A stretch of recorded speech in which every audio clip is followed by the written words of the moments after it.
અમારી યુટ્યુબ ચેનલમાં આપ સૌનું સ્વાગત છે। હું વર્ષાબેન ખટકિયા। જય બાબા સ્વામી, જય ગુરુદેવ। આજે આપણે બનાવવાના છીએ 1 કપ મકાઈ અને 1 કપ સૂજી લીધી છે। જો આપ જોઈ શકો છો, આ સૂજીને આપણે લઈ લઈશું। હવે એનું જ માપ દહીં નાખશું। હવે આપણે અડધો વાટકો દહીં સૂજીમાં નાખી દઈશું। અડધો કપ દહીં, અડધો કપ પાણી।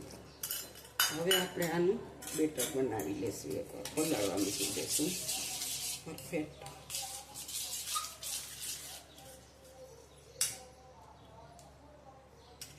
દોડાનું રૂચું હતું। હવે આપણે આ સૂજીને ઢાંકી અને અડધો કપ દહીં, અડધો કપ પાણી, 1 કપ સૂજી, અને આપણે હવે ઢાંકી અને ઓગળવા દઈશું।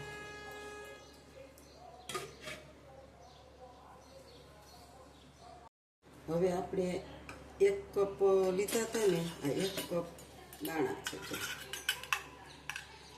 એમાં આપણે એટલા રાખી દેવાના આખા, અને એટલા જ આપણે દાણા લીધા।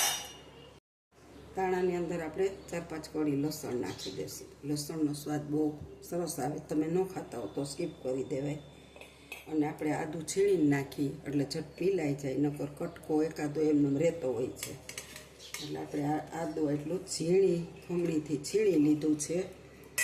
અને હવે આમાં આપણે મરચાં નાખી દઈશું 2, અને એની અંદર આપણે થોડુંક એવું જીરું નાખી દઈશું।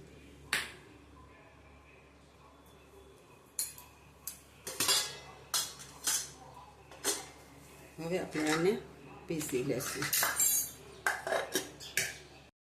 આપણે જો રવો પલાળ્યો તો એ મસ્ત પોહીને સારો થઈ ગયો। જો કઠણ તમે જોઈ શકો। આપણે જરૂર પડશે ને તો પાણી નાખશું। હવે આ પીસી લીધેલું આદું, લસણ, મરચાં અને મકાઈ એ પીલેલું આપણે આની અંદર નાખી દઈશું।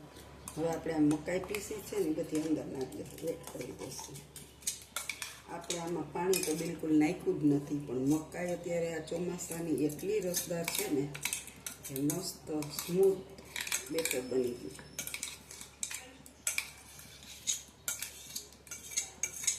આ આપણે વેસ્ટ ખોટું જવા દેવું ને જરીએ જરી લઈ લેવાનું।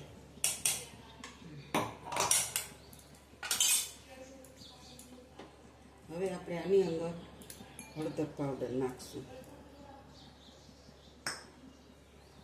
ચપટી હિંગ નાખીશું, ધાણા જીરું નાખીશું થોડું, અને આપણે મરચાં તો 2 નાખેલા જ છે। એટલે હવે આપણે આની અંદર થોડી કોથમીર પણ નાખી દઈશું। સૂકેલી છે, લીલી નથી। તમે લીલી હોય તો નાખી શકો, પણ અત્યારે ચોમાસાનું અમારે આ ગામડું છે તો કોથમીર આવે ત્યારે આવે, ન આવે ત્યારે ન આવે, એટલે મેં રાખી જ મૂકી સુકાવી। આ દેશી કોથમીર છે એ સૂકેલી અંદર નાખી છે આપણે। બટરને આપણે હલાવી નાખશું। હળદર, ધાણા, જીરું બધું નાખ્યું આપણે, એટલે હલાવી નાખશું। અને આપણે જો સૂજી ફૂલીને દડા જેવી થઈ ગઈ, તમે જોઈ શકો છો કેટલી મસ્ત બેટર બની ગઈ છે।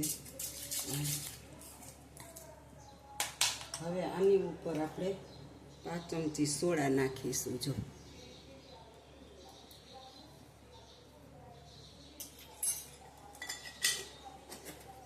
અને આપણે અડધા લીંબુનો રસ કાઢ્યો છે, કાઢીને મેં તૈયાર કર્યો આપણે।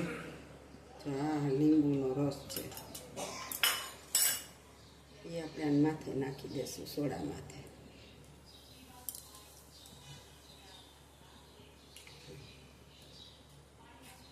અને થોડીક એવી ખાંડ નાખીશું, એનાથી ઢોકળાનો કલર સારો આવે અને પોચા પણ થાય। અને હવે આપણે બેટરને ખૂબ હલાવી લઈશું।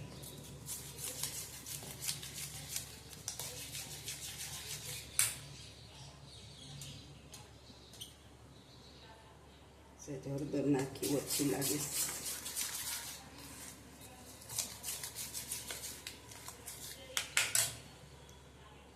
હાલો, આપણું બેટર તૈયાર થઈ ગયું છે। જોવો હવે આપણે આ થાળી લીધી છે એને આપણે થોડુંક તેલથી ગ્રીસ કરી લેશું એટલે આપણે ઢોકળા છે ને સહેલાઈથી નીકળી શકીએ. અને આ ઢોકળાને વઘારતા નથી.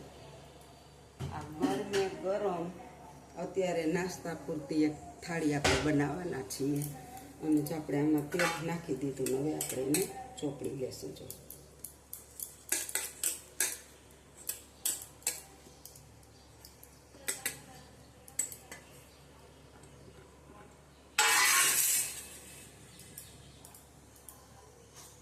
હવે આપણે બેટરની અંદર એટલા દાણા નાખી દઈશું મકાઈને આપણે આખા રાખ્યા હતા ને એ.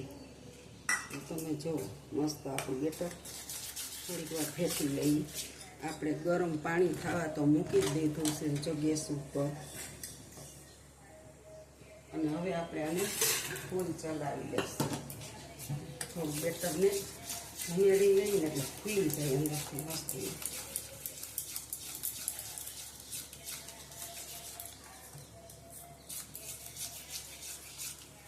અને આ ઢોકળાને કંઈ પલાળવાની કે એવી કોઈ ઝંઝટ નથી. રવાને આપણે માત્ર 15 મિનિટ પલાળ્યો છે. હવે આપણે પાણી ઉપર થાળી મૂકી દઈશું તો તમે જોઈ શકો છો. અને હવે આપણે આ બેટર એમાં નાખી દઈશું.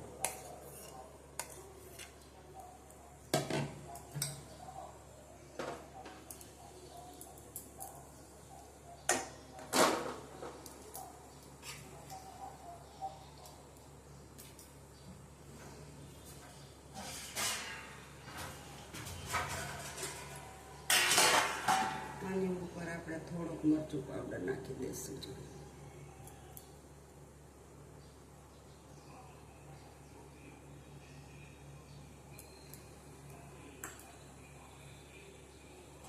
હવે આપણે આને ઢાંકી દઈશું. અને હવે આપણે આને 10 થી 15 મિનિટ ચડવા દઈશું. હવે આપણે ખોલીને જોશું કે આપણા ઢોકળા કેટલે ફૂલ્યા.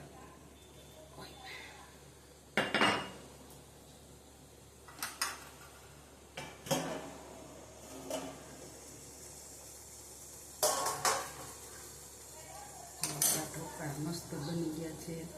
ઉપર આપણે સહેજ એવા તલ નાખીશું. હજી વરાળ હોય ને ત્યાં તલ એવા સરસ અંદર ચીપકી જશે.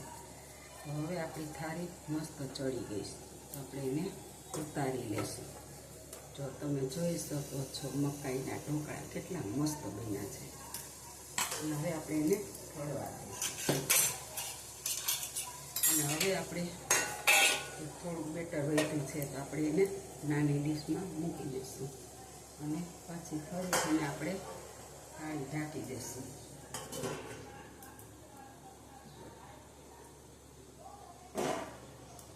આપણે આ થાળીમાં ચેકા પાડી લઈશું.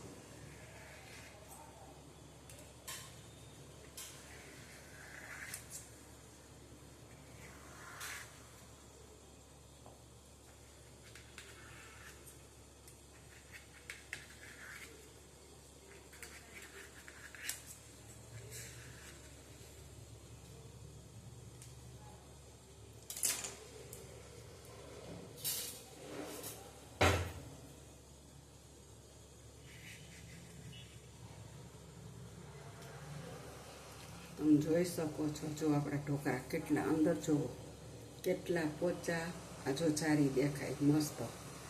અને એટલા મસ્ત બન્યા છે તો તમે જોઈ શકો છો કે ઢોકળા કેટલા સરસ બન્યા છે.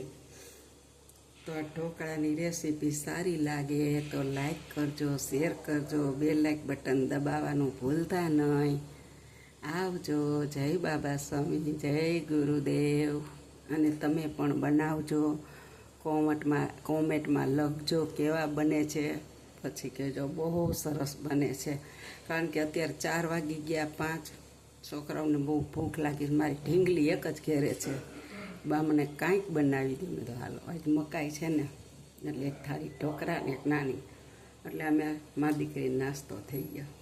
એટલે નાસ્તા હાટું જ બનાવ્યા છે પણ બહુ મસ્ત બને. ચાચા કરવા હોય તો એ જાજુ કરી. આવજો. જય બાબા સ્વામી.